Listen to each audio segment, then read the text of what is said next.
Students, welcome back to my channel basic economics. यदि आप मेरे चैनल पर नए हैं तो please like, share, subscribe and tap the bell icon so that you will receive all my new updates. देखिए students, आज जो मैं वीडियो बना रहा हूँ उसका जो मेन मोटिव है वो किसी भी सब्जेक्ट बेस्ड वीडियो को आगे बढ़ाना नहीं है। ये जो मेरी वीडियो है वो बेसिकली टिप्स सजेशंस पर बेस्ड है for class 11th and 12th students. देखिए वो है तो सभी स्टूडेंट्स के लिए, लेकिन मेरा जो बेसिक फोकस रहता है वो कॉमर्स स्टूडेंट्स पर रहता है। So please listen it very carefully. I hope it is very helpful for all of you.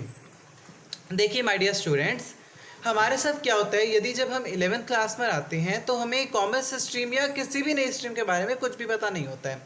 हम लोग अपने हिसाब से काम करते हैं और जो थोड़ा सा गलत रह जाता है, हमें गाइडेंस की कमी कह लीजिए या कुछ ऐसा कह लीजिए जिससे हमें थोड़ा सा प्रॉब्लम क्रिएट हो जाती है। सबसे पहली बात, हमें जो चीज़ बहुत अच्छे से ध्यान रखनी है वो ये है कि हमें प्रैक्टिकल अप्रोच पर ध्यान देना है। नो डाउट, देखिए कॉमर्स स्ट्रीम में बच्चे आते हैं, वो क्या करते हैं, बेसिकली अपना सारा का सारा कंसंट्रेशन और जो ध्यान है वो किस पर देते हैं, अपने प्रैक्टिकल सब्जेक्ट पर। जैसे कि मैं बात करूं आपसे आपके अकाउंट्स की, मैथमेटिक्स की, लेकिन मैं आपको बता दूं अकाउंट्स पर भी ध्यान दीजिए, मैथमेटिक्स पर भी ध्यान दीजिए, लेकिन मेरी बात ध्यान से सुनिए, आपको इकोनॉमिक्स पर, इंग्लिश पर, सब सब्जेक्ट्स पर इक्वल तरीके से ध्यान देना चाहिए। इसका मीनिंग क्या है, एक प्रॉपर तालमेल बिठा करके चलना है। अगर हम अकाउंट्स कर रहे हैं ना तो हमें इकोनॉमिक्स भी करनी है, यदि हम इकोनॉमिक्स कर रहे हैं तो हमें बिजनेस स्टडीज़ भी करनी है। तो हमें हर एक सब्जेक्ट में टच में रहना है। ये नहीं है कि हम सिर्फ प्रैक्टिकल सब्जेक्ट पर ही चल रहे हैं, अकाउंट्स ही करे जा रहे हैं। देखिए नो डाउट प्रैक्टिकल सब्जेक्ट में टाइम लगता है, करने में मेहनत लगती है, लेकिन बाकी सब्जेक्ट को भी ध्यान दीजिए, इकोनॉमिक्स पर भी ध्यान दीजिए, बिजनेस स्टडीज़ पर भी ध्यान दीजिए। देखिए आज बात करता हूँ मैं बिजनेस स्टडीज़ और इंग्लिश के बारे में भी थोड़ी सी।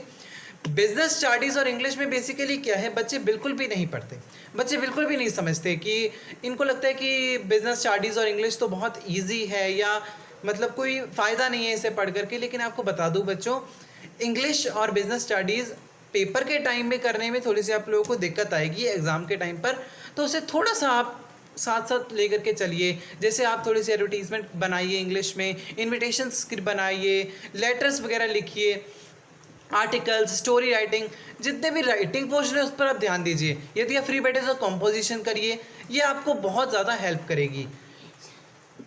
ठीक है माय डियर स्टूडेंट्स, अब मैं बात करता हूँ बिजनेस स्टडीज़ की।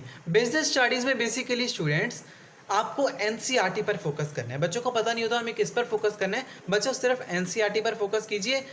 पहले यदि आपकी एनसीईआरटी क्लियर हो गई तो मैं आपको श्योर शॉट बता सकता हूँ कि आपकी केस स्टडीज़ बहुत अच्छे से सॉल्व हो जाएंगी, उसकी टेंशन मत लेना। केस स्टडीज़ आती हैं, आप लोगों को पता होगा, क्लास 11th को शायद ना पता हो। केस स्टडीज़ आती हैं, केस स्टडीज़ में बेसिकली आपको एक पैराग्राफ गिवन होता है, उसके साथ थोड़े से क्वेश्चंस होते हैं जो कि आपको सॉल्व करने होते हैं, और वो मिक्स ऐसा कोई प्रिस्क्राइब नहीं इस चैप्टर में से आएगा या किस चैप्टर में से आएगा।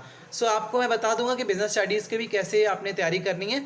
तो अभी फ़िलहाल आपको मैं इतना ही कहूँगा कि केस स्टडीज़ के लिए आपको एनसीईआरटी पर ध्यान देना है। इकोनॉमिक्स के लिए यदि आप इकोनॉमिक्स कर रहे हैं ना तो स्टूडेंट्स कंसेप्ट को समझिए। कॉमर्स स्ट्रीम हो चाहे कोई भी स्ट्रीम हो, उसके लिए कंसेप्ट को समझना बहुत ज़रूरी है। हर स्ट्रीम कंसेप्चुअल होती है, हर चीज़ के लिए कंसेप्ट को क्लियर करना बहुत ज़रूरी है। Are you getting my point students? So अगर आपको किसी भी तरीके से कोई भी सब्जेक्ट में डाउट आता है तो आप कमेंट सेक्शन में लिखिए, मैं पूरी कोशिश करूंगा आपके कमेंट्स को पढ़ करके जो है डाउट्स को क्लियर करने की। और माय डियर स्टूडेंट्स, जो हमारी बेसिक इकोनॉमिक्स यूट्यूब चैनल है वो आप ये मत सोचिए कि सिर्फ इकोनॉमिक्स के लिए, इसमें बिजनेस स्टडीज़, अकाउंट्स, बाकी तरीके की वीडियोज़ भी आपको मिल जाएंगी। Thank you my dear students.